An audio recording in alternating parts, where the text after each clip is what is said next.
All right, well, good morning, everybody, and welcome back. My name's Andrew, and you're watching the Kelley's Country Life. So it was an absolutely beautiful sunrise this morning. It feels great. It's in the lower 50s, perfect working weather. So if you watched the last episode, I started putting in my first window, trimming out, and getting ready for Hardie board siding. So that's what today's episode is going to be about. I'm going to go over some of the things that I've learned about install. There's quite a bit I've learned, actually. Things that apparently I used to do wrong, things that have changed, and a bunch of recommendations by James Hardie. We went over a lot of that in the last episode, but I'll cover it again in this one just in case people are watching, looking to install this themselves. And as I always say, I'm a homeowner, I'm not a professional. Read the comments below. There's a lot of people that watch this channel that are professionals that give their input. That comment section is a great place to go down there and learn. Thanks for watching.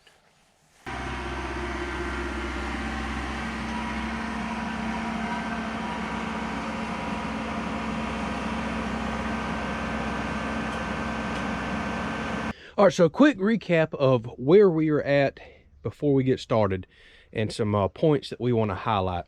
So we have our Hardie window trim around. I just slapped a little paint on there because the wife and I were just looking at colors yesterday, but it's going to get painted a much different white down the road. So you can get like a 3/4 or 1 inch Hardie trim. So before you start on your siding, you want to obviously install anything that you need to install through the house, windows, electrical boxes. Then you'll actually trim around it. And I had to space this Hardie trim out with spacers to get everything nice and level because there is a nail strip on the window. And if you stick the trim on there, it just kind of wants to fall off and roll to the side. So you get everything nice and trimmed and flushed. You obviously want to get your trim at your corners. Get that installed. Same type of trim that I'm using here. They make it in all different sizes. And then what's really important is your first run. A lot of people will put down a starter strip, just a little rip of this to provide your first kick out. Then you want to find your spacing off the ground for your first run of your Hardie board right here. You only want to nail on the top 1.25 inches because that's the provided overlap that you're going to do. But it's critical that you get your first piece nice and level, because I'm going to show you some hangers today that I use, and we're going to start hanging and just going to town, knocking this stuff out. So it's critical you spend the time to get your first run as level as you can. Now, what else? Now, one other thing that's critical, anytime you have a flat transition like this, James Hardie recommends that you put Z-flashing in. You can get this at any hardware store, but they do not like lap siding to come down to, say, their trim, a flat surface that can build up on water. So they want, you see I got some lip spin up here, they want that lap siding to be 1/4 inch off of Z-flashing right here, so water can hit, drain off, and you can actually get air back up underneath the siding to keep it dry. Because contrary to popular belief, just because it's fiber cement board, it's still fibrous. It can absorb water that will reduce the life of it. So you don't want to keep it in just an absolute damp situation. You want to make sure you have good drainage and to where it can breathe. And it's critical.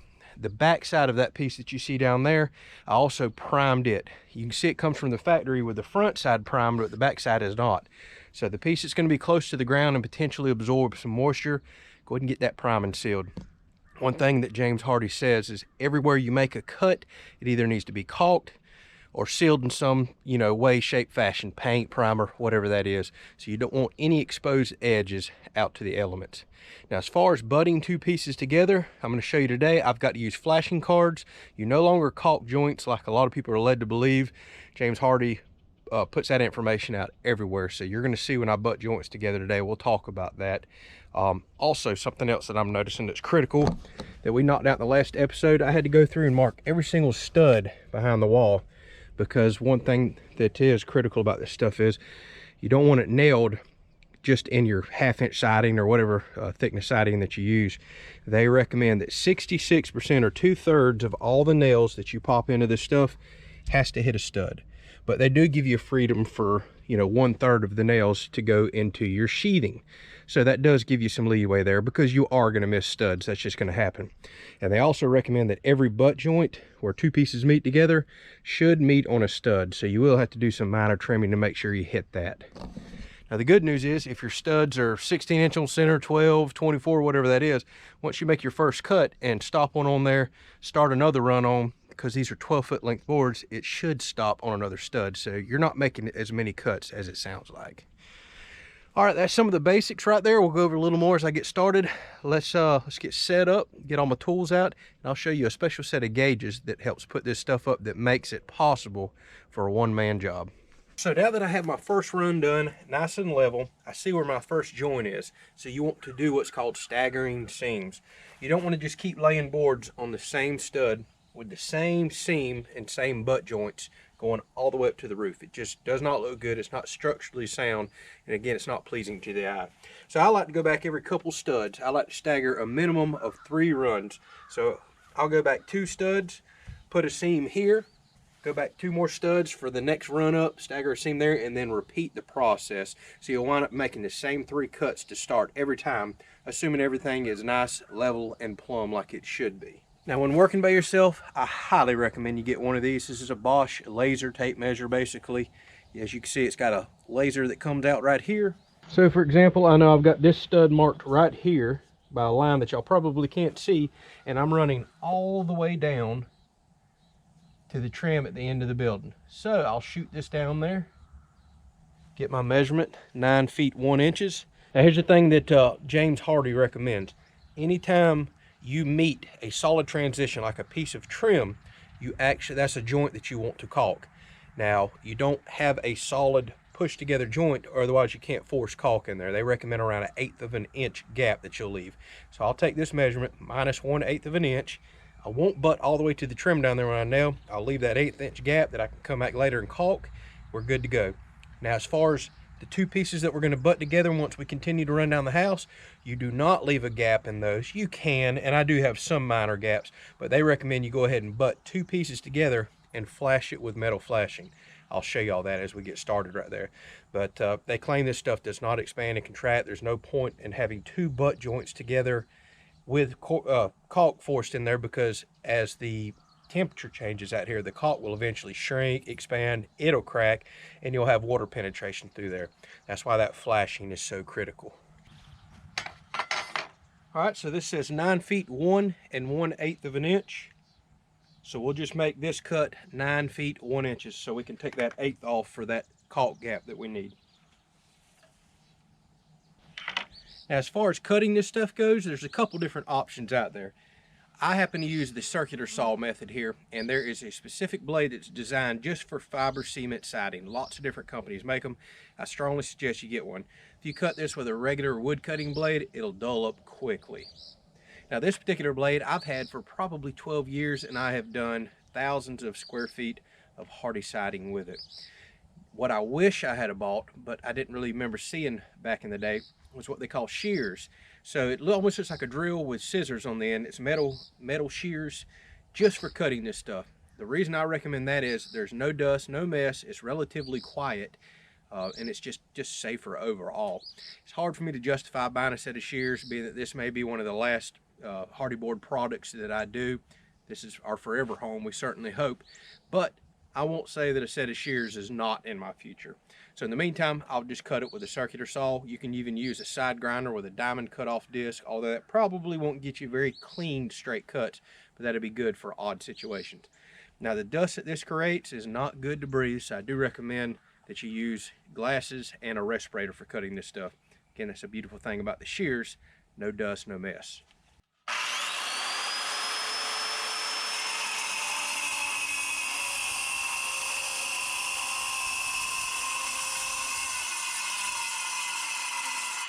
Now the other thing I recommend is you always support this stuff. While it's supposed to be an amazing product, and it is, it's quite brittle. So if you try to go picking up a piece or support it across sawhorses or tractor forks like this without a board backer, this stuff will actually crack and break on you. You don't want to do that. You always want to support it as wide as you can reach to carry it over. Now another good point, since I just made a cut right here, so I have an unprimed factory edge. This is the side that I want to put where the trim is, since I'm going to force caulk in here, because again, any uncut edges are supposed to be painted, primed, or have caulk covering the ends. You want to seal it in some way, shape, or fashion. Now the other end still has a prime factory edge that looks like that, minus all the dirt. That'll be a good edge to butt out here in the field to another one, since that will remain sealed and I'm technically not caulking my joints, although I probably will, even though it's not required. Now this is the biggest tip that I can give you when working by yourself. This is what makes everything possible. So this is called a set of siding gauges, fiber cement siding gauges right here. There's all different kinds out there, and most people you're going to see recommend the gecko gauges. They're a slide up under and clamp on type of gauge. Highly rated, excellent reviews online. I recommend them. The thing of it is, I bought these probably 12 years ago, and the old saying says, if it ain't broke, don't fix it. These work so well, they're about half the price, and they're still holding up great. They're so simplistic, it's just been hard for me to justify buying another set of gauges. But these are made by Malco. I'll put the link down in the description. They still make them, even though I've had mine forever. Get them off Amazon for 20 something, 30 bucks. They work awesome. So once you get that first run of siding set up down there, you go and slide this right over top of the siding. You put your new piece in right here and it catches on this. That sets your 1¼ inch overlap. So you got to understand, anytime you have this siding, you buy it in different sizes. 6, 7.5 inches, 8.5. For example, or excuse me, 6, 7.25, 8.25. For example, I bought the 7.25 inch stuff. So once it overlaps 1¼ inch, which this presets automatically for you, you get a 6-inch reveal. That's what's exposed and open before you hit your next piece of lap siding and goes up. So this hangs on your first board, these two. You drop your second piece in, you pop a few nails in, you push this down, the board drops in. Now you can see you got a dip here, so you literally lift this up, pull it out. These are nice, lightweight. They go in a pocket tool belt. That's something that Gecko doesn't offer. They're a little bit bigger and bulkier. I do like the size of these right here.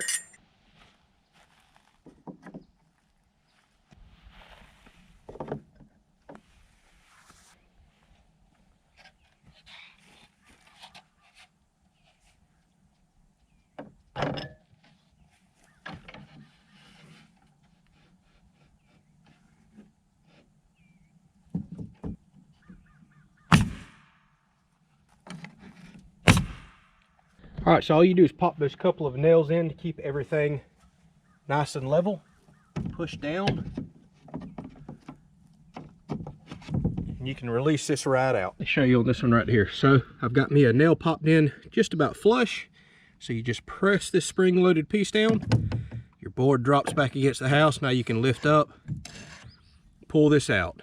So the reason you only pop a couple nails in is so you can get this piece back out. You can see we're still loose. So now we'll go along popping in every single stud that I have marked, and that'll tighten this right up. You can also take a hammer and pop the 2 nails in that you already put, and that'll really help cinch this tight.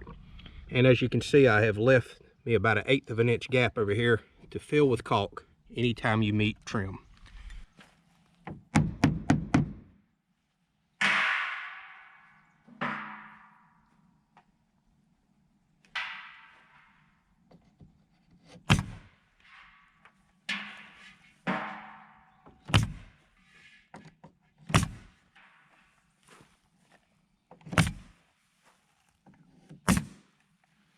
All right, so now anywhere there's a butt joint, I always stop and do not nail this last piece in, because you have to use what's called a flashing card. My inspector actually requires this and looks for it. So if you put this card in behind this piece, you can see it now carries down over the next piece. So since we are not caulking these butt joints, we're just putting them together. If water drives in here, which it will, it hits the metal flashing card, gets forced down to where the next piece of lap siding is, and you never have water that gets back here behind the seams. Now you want to make sure the card stays just up so you don't actually see it outside, and go ahead and pop your nail in. Now that card will not go anywhere, and I can put my next piece on, and it's metal flashed on the back side.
I also forgot to mention that I'm running a coil nailer with galvanized ring shank nails. It's critical that you use galvanized on this stuff because it is corrosive to a nail. Plus you should be using galvanized on anything exterior. And the ring shank really bites into the wood good, holds this stuff tight so it never backs out. All right, so now I'm reaching a point where I have things like this. So you've got two options. You can either notch the board out and slide it up, which is what I'm gonna do, put a filler piece in, or you can get like a boring, diamond coated boring set of bits to cut out for pipes and things like that. Now the problem is we are right in the middle of pressure testing this gas line, and this is gonna have to go on for a couple of days till I get the inspector out. So I can't unscrew all this, make a nice hole, and I don't have the diamond boring bits. I've always done it with the jigsaw. So let me show you how I'm gonna notch, slide this up and over it, and then we'll caulk the little piece that goes back in there. And then we'll stop this piece right here for convenience. We'll have to do some more notching around this pipe right here and slide up and over. It's just kind of the way it's gotta work. Eventually we're gonna get up here to these pipes that are sticking out of the wall for electrical. We'll have to cut out for those. And next run, we'll have to actually notch out around the window. So a jigsaw is really good for a lot of this stuff. So I've already drew out where I need a notch out for that pipe. Obviously we might as well round over. I'll make a little rounded bottom. Less that I have to fill in with caulk later. This probably isn't the most professional way to do it. A good set of diamond boring bits would be perfect for a situation like this. But I just don't have them, and these jigsaw blades work pretty well. So these are carbide tipped Hitachi jigsaw blades. I haven't been able to find them. I've had them for 10 or 12 years, and they work really well for cutting through this stuff. You can't hardly dull them, but they're made just for fiber cement siding.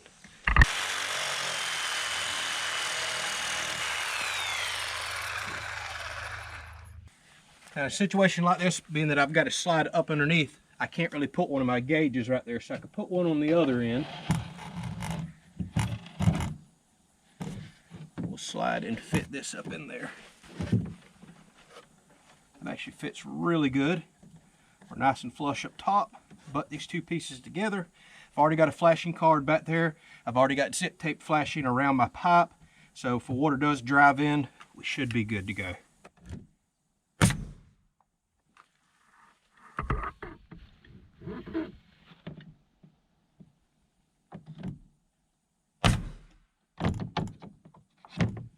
All right, so don't forget the next piece will come down 1 1/4 inches. That will almost close our gap up, but I would like to cut a piece to fill back in here so we're not using much caulk at all. All right, so I'll take this piece that I've trimmed out, stick it in here, and pop it in with now my very leaky brad nailer. I don't know what happened.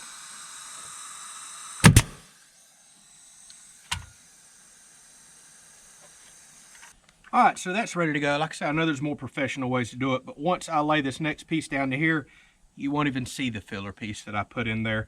And I may eventually put a cap on the outside of the house, one of those decorative chrome caps or white caps. It's made just for a pipe like this to make it look a little better. But what I'm most likely going to do is when I spray paint the house, I'm going to spray paint this pipe, everything else, and it'll just blend in with the house. So now that I'm on my third run, I know that I am repeating the same cuts. So you can see the very bottom run is now, I'm gonna mirror it again and do that every third. So I can see I got a cut down there. The next cut's all the way down here, which lines up on a stud. So I need to get a measurement from here all the way down to that thin little piece that's sticking out. You can't hardly hit that with the laser and lock it in at the same time. So just take one of these old cheap aluminum flashings that I'm using right here, bend it in half, and check this out. So a laser works off of a reflection. It's got to send a signal out, reflect it back to measure the distance. So if you bend that into as perfect of a 90 as you can get, it doesn't have to be that precise, and slide that behind here, now I have this nice big area to hit with my laser right there. So since I'm wanting to repeat this cut right here, I just line up where my stud is, where I can clearly see, hit that piece of reflective material down there, and I'm locked in. Now here's the thing, because all my studs are spaced evenly, I should be able to use 12-foot pieces no problem, but some of them have been stub cut for things like this. So that's a cool little trick if you're needing to catch a measurement on something that's hard to hit. Use something reflective like that. Now once I get out here in the wide open, I'll set everything up to where you're only making the first 3 cuts. You're running 12-foot stuff, so I'm making no cuts out here in the middle because, well, once you get on out here, there's nothing in my way. And then once you get to the very end, you'll have to do some minor cutting here and there.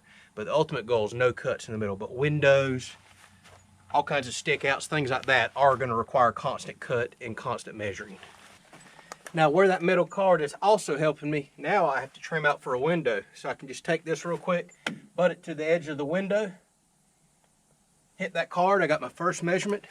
I can come right here to the other edge of my trim where I know I need to notch up for the window. Hit that metal card down there.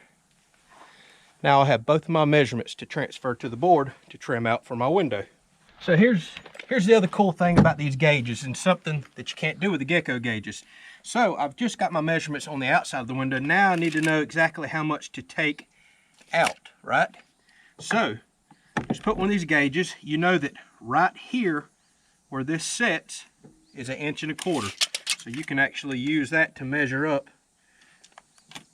And it looks like about 3 inches from the bottom. I need to take that whole section out. So I've made my 2 lines right here and here on the outside of the windows that I've got off of my laser tape measure. And I'll make this the bottom. And I said from 3 inches up we want to take out. So if you look right here on your speed square, there's 1, 2, 3, 4, 5, all the way up to 12 inches on this one. So I'll start my tape measure. So I'll start my line at the 3-inch mark. And there we go.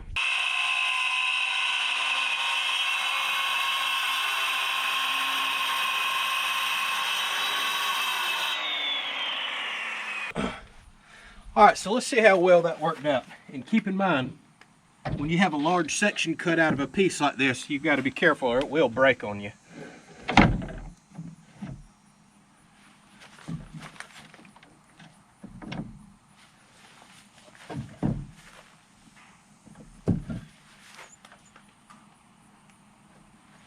All right, that looks good. Looks real good.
All right, well, it is starting to look like something.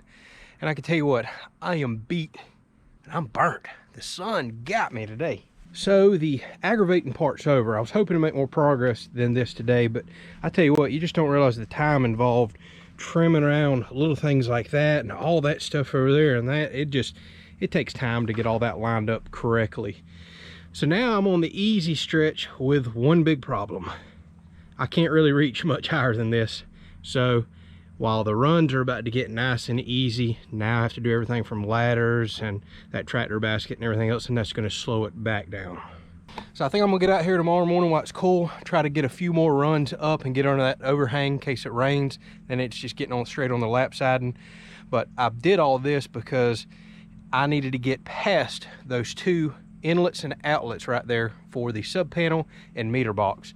I am rushing toward a rough-in inspection. I've already scheduled it for the electrical. I've got to get the meter boxes on out here. I've got to get ground rods down. So I had to get the siding on the house so I can mount those real quick. So I'm gonna have to dog off the siding to get back on all this other stuff for inspection, and then turn around and come back to the siding and ultimately the soffit up there so we can finish the siding completely out.